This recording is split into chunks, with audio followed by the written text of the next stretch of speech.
They laughed when his mother threw my engagement ring back at me, calling me trailer trash who'd never belong. His whole family clapped as they canceled our wedding. I walked away in silence. 6 months later, they were begging me to come back. But it was already too late. Before I tell you how his family's cruelty became their biggest mistake, hit that subscribe button and ring the bell. Trust me, you won't want to miss how this story ends. And stick around until the very end. There's a twist that will blow your mind. You know that feeling when you think you've found your fairy tale, only to discover you're actually living in a nightmare? That was me 2 years ago. My name is Lisa, and I thought I had it all figured out. I was 26, working double shifts at a diner in my small hometown, saving every penny I could. Life wasn't glamorous, but it was honest work, and I was proud of what I'd built from nothing. Then I met Andrew. He walked into my diner one rainy Tuesday afternoon, looking completely out of place in his expensive suit and perfectly styled hair. He was a corporate lawyer from the city, just passing through on business. I remember thinking he was handsome, sure, but way out of my league. I served him coffee and pie, expecting him to eat quickly and leave like most travelers did. But he didn't leave. He stayed for 3 hours, asking about my life, my dreams, making me laugh in ways I hadn't in years. When he finally got up to go, he left his business card with his number scribbled on the back and the words, "Call me," written underneath. I stared at that card for a week before I finally worked up the courage to text him. What followed was the most romantic 6 months of my life. Andrew would drive 2 hours every weekend just to see me. He'd bring me flowers, take me to nice restaurants in the next town over, and talk about our future together like it was already written in stone. He told me I was different from all the women in his world, real, genuine, caring. He said I grounded him in a way he'd never experienced before. When he proposed on the beach where we'd had our first real date, I honestly thought I was dreaming. The ring was beautiful, a classic solitaire that caught the light like captured starfire. As he got down on one knee and asked me to be his wife, I felt like the luckiest woman alive. I said yes through happy tears, and for that perfect moment, everything felt possible. But fairy tales don't prepare you for meeting the dragon's family. Andrew had always been vague about his family. I knew they had money, serious money, but he downplayed it, saying they were comfortable. He'd mention his mother occasionally, always with this slightly tense expression, but I figured every guy has complicated feelings about his mom.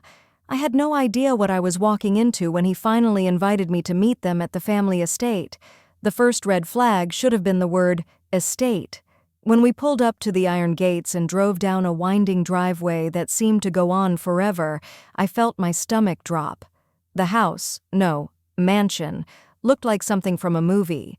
White columns, perfectly manicured gardens, and enough windows to light up a small town. I suddenly felt very aware of my department store dress and borrowed jewelry. His mother, Margaret, greeted us at the front door. She was everything I'd expected and feared. Tall, elegant, with the kind of posture that screamed old money and older attitudes. Her smile was perfect and completely empty as she looked me up and down like I was something unpleasant she'd found on her shoe.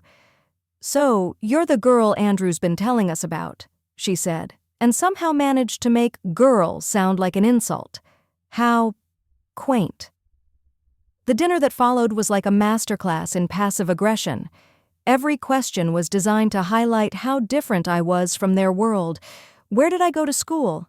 The local community college. What did my parents do? My dad worked construction before he passed, and my mom cleaned houses. What were my career aspirations?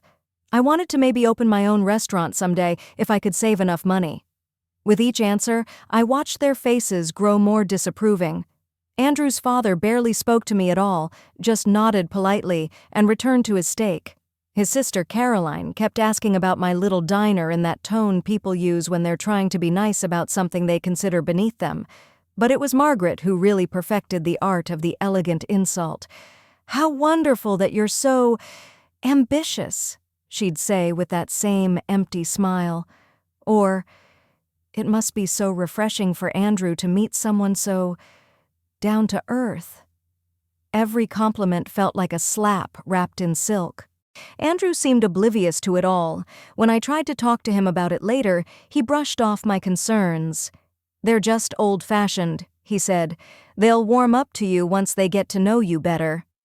I wanted to believe him. I tried to convince myself that first impressions don't matter, that love conquers all, that his family would eventually see what he saw in me. I was so incredibly naive. Over the next few months, as our wedding planning began, things only got worse. Margaret took control of everything, claiming it was tradition for the mother of the groom to handle these details. Every choice I made was quietly overruled. The venue I loved, too small and inappropriate for their guest list. The flowers I wanted, not sophisticated enough. The dress I'd fallen in love with, not quite right for our family's standards.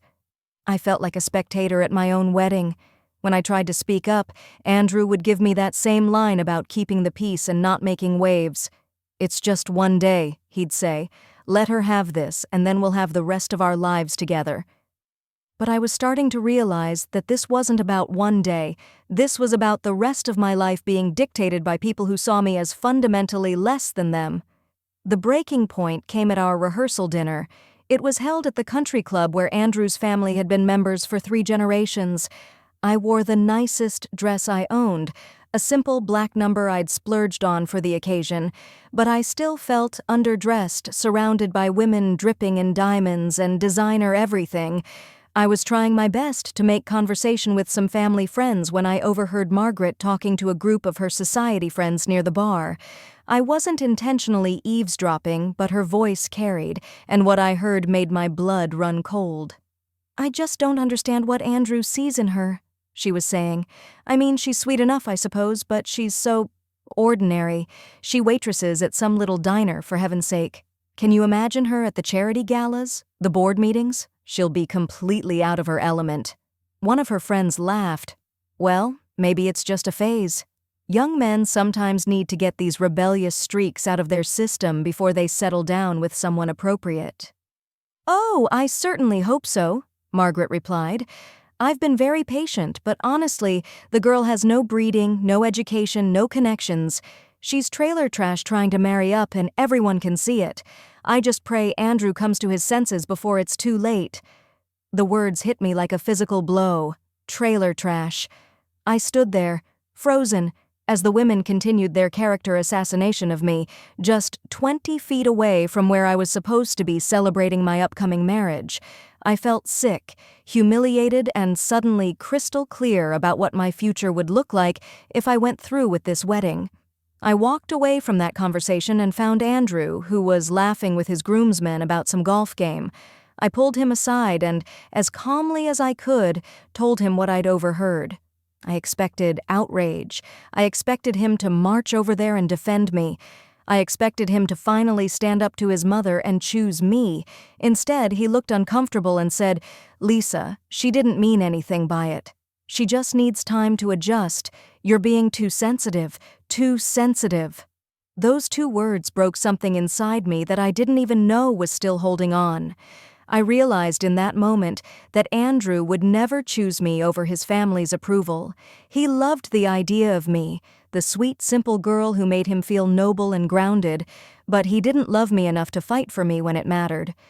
The next morning, the day before our wedding, Margaret called me. Her voice was saccharine sweet as she asked if I could come to the house to discuss some last-minute details. I should have said no. I should have known it was a trap. But some part of me still hoped that maybe, just maybe, she wanted to make peace. I was so wrong. When I arrived, the entire family was there. Margaret, Andrew's father, Robert, his sister Caroline, and even some aunts and uncles I'd only met once before. They were all seated in the formal living room like some kind of tribunal, and Andrew was conspicuously absent. Margaret told me he was handling some important business and would join us later. "We need to have an honest conversation," Margaret began, and I knew immediately that nothing honest was about to happen. "We've all been thinking, and we've realized that perhaps this wedding is happening too quickly. Perhaps you and Andrew haven't really thought through what this means." I sat there trying to keep my composure as she launched into a speech about how different our worlds were, how marriage was about more than love, how I'd never truly fit into their social circle. She talked about Andrew's career prospects, about family reputation, about traditions I could never understand. "We're not saying you're a bad person," Caroline chimed in with false kindness. "You're just not right for this family. Surely you can see that." The whole time, I kept waiting for Andrew to walk through the door and put a stop to this. I kept checking my phone, thinking he'd text me, call me, something. But there was nothing, just silence from the man who was supposed to marry me in 24 hours. Finally, Margaret stood up and walked over to me. "I think it would be best for everyone if you just stepped aside. Let Andrew find someone more suitable." Then she held out her hand expectantly. It took me a moment to realize what she wanted. She wanted my engagement ring. The ring Andrew had given me on the beach, the physical symbol of his love and commitment. She wanted me to hand over my entire future and walk away quietly, like a good little girl who knew her place. For a moment, I actually considered it. The pressure, the humiliation, the complete lack of support from the man I loved. It was overwhelming. My hand moved toward the ring, almost involuntarily, but then something inside me snapped. Maybe it was pride, maybe it was finally finding my spine, but I pulled my hand back and looked Margaret straight in the eye. "No," I said simply. Her perfectly composed mask slipped for just a second, revealing the cold fury underneath. "Excuse me?" I said no. "This ring was given to me by your son, and I'm not giving it back to you. If Andrew wants to break up with me, he can ask for it himself." What happened next still gives me chills. Margaret's face twisted with rage, and she lunged forward, grabbing my hand and trying to wrench the ring off my finger. We actually struggled for a moment.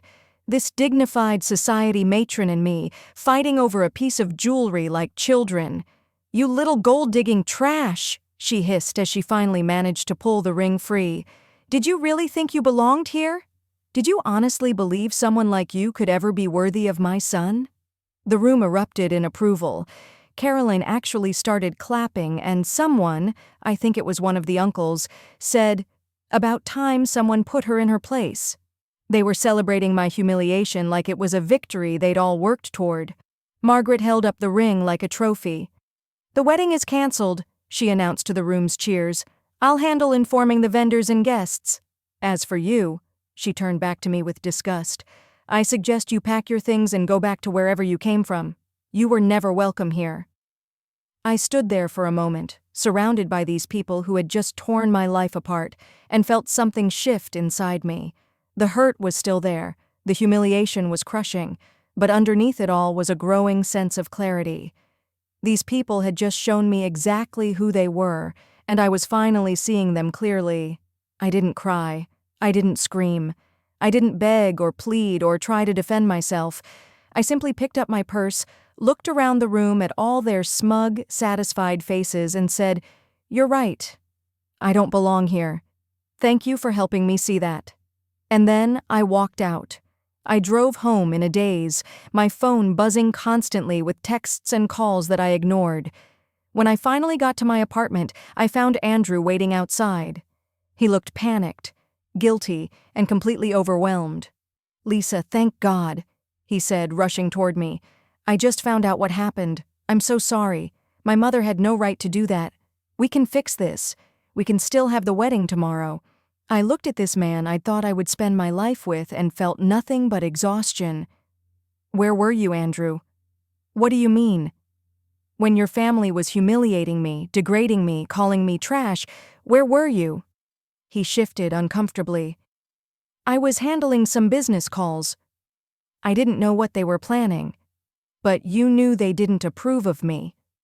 You knew they thought I wasn't good enough. And instead of defending me, you left me alone with them. Lisa, please, I love you. We can work through this."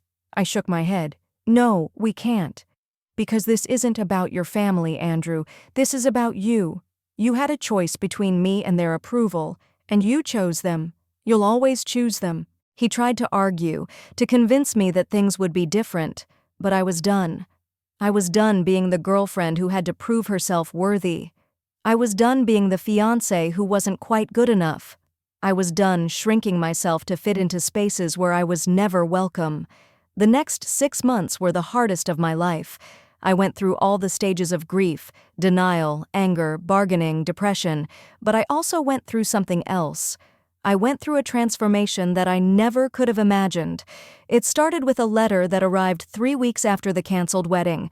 It was from a law office, informing me that my grandmother, my father's mother, who had passed away 2 years earlier, had left me an inheritance that had been tied up in probate. It wasn't a fortune, but it was substantial enough to change everything. $150,000 and a small property in the city that she'd owned but never mentioned. My grandmother had been a quiet woman who lived simply, but apparently she'd been saving and investing for decades. The letter explained that she'd wanted to leave me something that would give me independence and opportunities. It was like she'd known I would need it, even before I did. I used that money to completely restart my life. I moved to the city, enrolled in culinary school, and started learning everything I could about food, hospitality, and business. I worked harder than I'd ever worked in my life, driven by something I'd never felt before. Not just ambition, but purpose. I started small, catering private dinner parties and small events, but I poured everything I had into each job, treating every client like they were the most important people in the world. Word spread quickly about the girl who could make magic happen with food and create experiences that people remembered forever. Within a year, I had my own catering company. Within 18 months, I was booking weddings at the most exclusive venues in the city. By the 2-year mark, I was the most sought-after event planner in the region, with a waiting list that stretched 6 months out. I wasn't just successful, I was happy. Really genuinely happy in a way I'd never been before. I loved my work, I loved the life I'd built, and most importantly, I loved who I'd become. Strong, confident, independent, everything I'd never allowed myself to be when I was trying to fit into someone else's idea of who I should be. And then, on a crisp fall evening, my old life collided with my new one in the most spectacular way possible. I was catering a charity gala at the most prestigious hotel in the city. It was a huge event, 500 guests, all the city's elite, and my biggest contract to date. I was in full professional mode, overseeing every detail, when I heard a familiar voice behind me. "Excuse me, miss? Could you tell me where I might find the event coordinator?"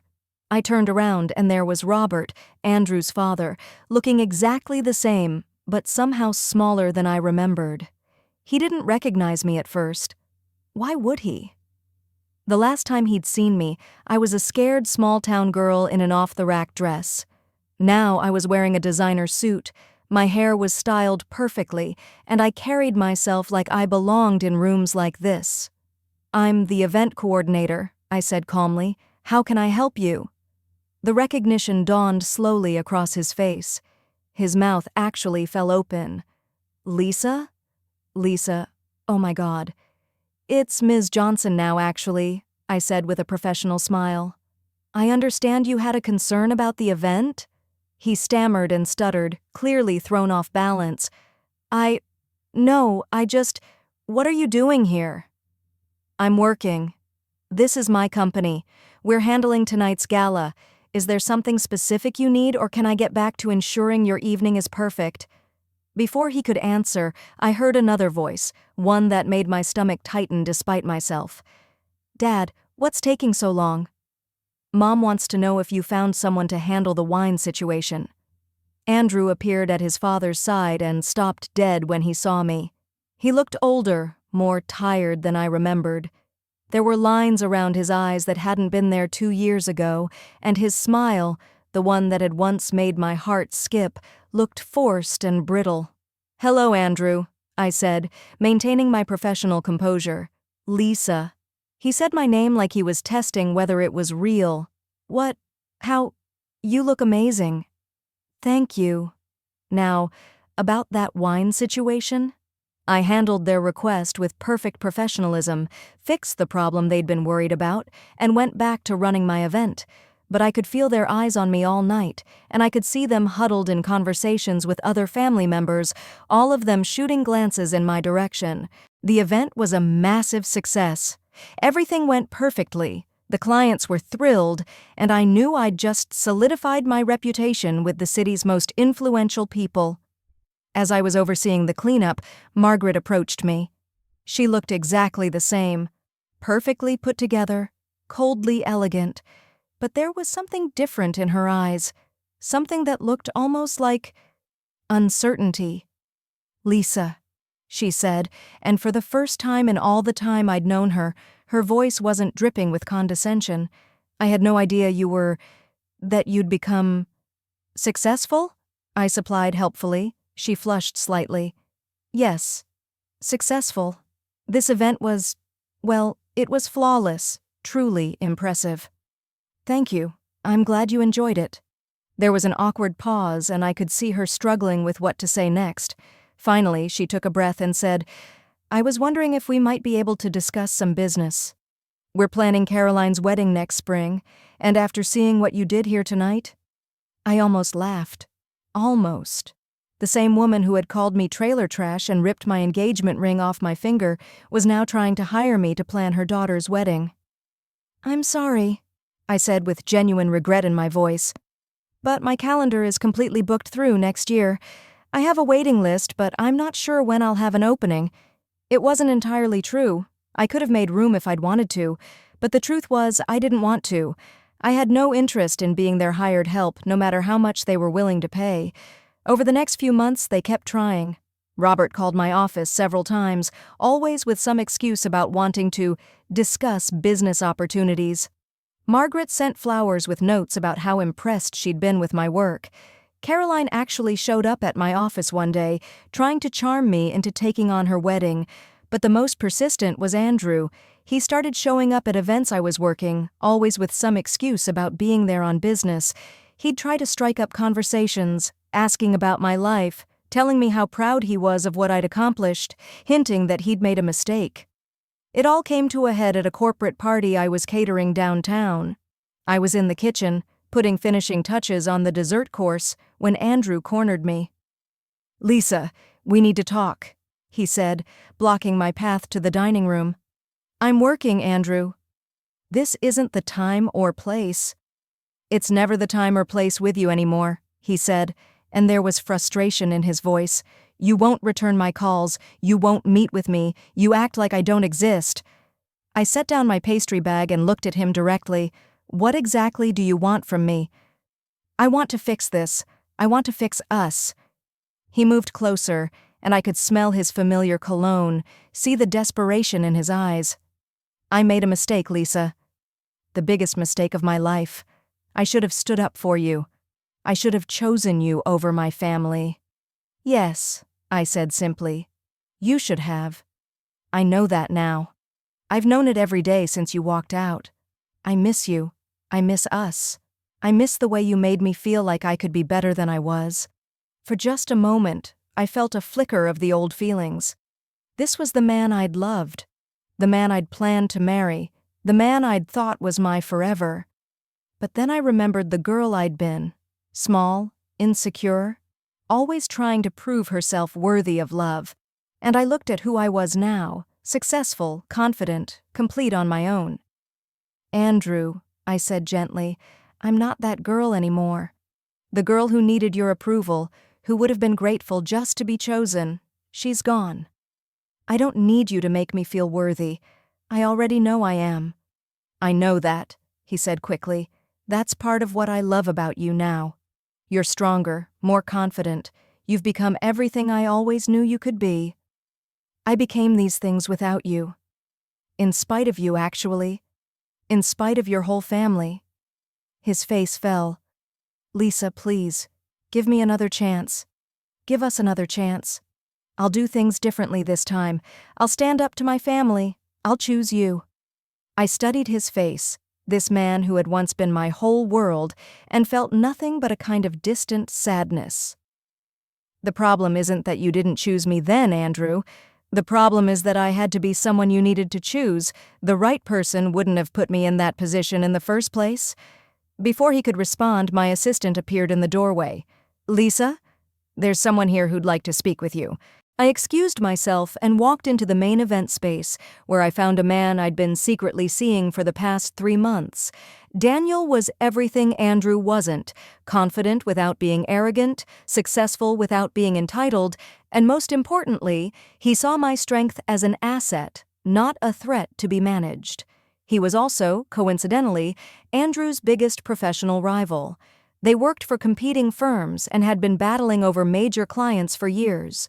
Daniel had no idea about my history with Andrew. I hadn't felt ready to share that story yet, but fate, it seemed, had a sense of humor.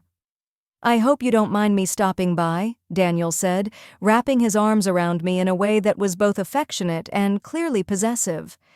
"I finished my meeting early and thought I might catch the end of your event." "Of course not," I said, melting into his embrace in a way that felt natural and right. "How did everything go?" "Better than expected, actually. Looks like we just landed the Morrison account." He grinned, and I could see Andrew standing frozen in the kitchen doorway, watching this entire interaction with growing realization. Daniel followed my gaze and saw Andrew. "Oh, hello there," he said pleasantly. "Andrew, right? We've met in court a few times."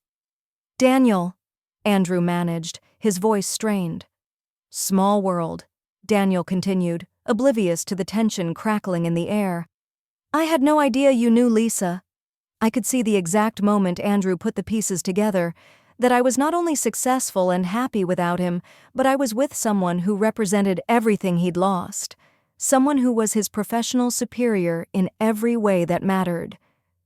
We used to be engaged," Andrew said quietly. Daniel looked at me with surprise, then back at Andrew with something that might have been pity. "Used to be," he repeated thoughtfully. "Well, lucky for me it didn't work out." I can't imagine anyone letting someone like Lisa get away. And that, right there, was everything. Daniel wasn't trying to be cruel or make a point. He was simply stating what seemed obvious to him, that I was valuable, worth fighting for, worth keeping. It was the attitude Andrew should have had from the beginning but never did. Andrew left shortly after that, and I never saw him again. I heard through mutual acquaintances that he'd moved to another city, taken a position with a smaller firm. Apparently, the stress of watching me succeed while his own career stagnated had become too much to handle. Margaret stopped sending flowers. Robert stopped calling. Caroline found another event planner for her wedding, one who wasn't booked solid because she wasn't good enough at her job to command that kind of demand. As for me? Well, Daniel proposed 6 months later, and unlike Andrew, he didn't ask his family for permission first. He didn't worry about whether I'd fit into his world. He simply made sure his world had room for me. His family welcomed me not because I'd proven myself worthy, but because I made their son happy, and that was enough for them. We had our wedding at the same venue where I'd catered that fateful charity gala. It was intimate, elegant, and perfect. Everything my first wedding would never have been. As I walked down the aisle in a dress I'd chosen myself, toward a man who'd never once made me feel like I had to earn his love, I realized that Andrew's family had done me the biggest favor of my life. They'd forced me to discover who I really was. They'd pushed me to find my own strength, build my own success, create my own worth. They'd taught me that I didn't need anyone's approval to be valuable. I just needed to believe in myself. Sometimes the best thing that can happen to you is having someone show you exactly what you don't want your life to look like. Sometimes getting rejected from the wrong life is the first step toward finding the right one. 3 years later, my company is now worth more than Andrew's family's net worth ever was. I employ 12 people full-time and have contracts with venues across 3 states. I've been featured in magazines, won industry awards, and built something I'm genuinely proud of. But more than any professional success, I'm proud of who I became. Sometimes the best revenge is living well and proving everyone wrong. If this story inspired you to never let anyone dim your light, smash that like button and share your own comeback story in the comments below. Subscribe for more incredible real-life stories, and remember, you're stronger than you think. I'll see you in the next video.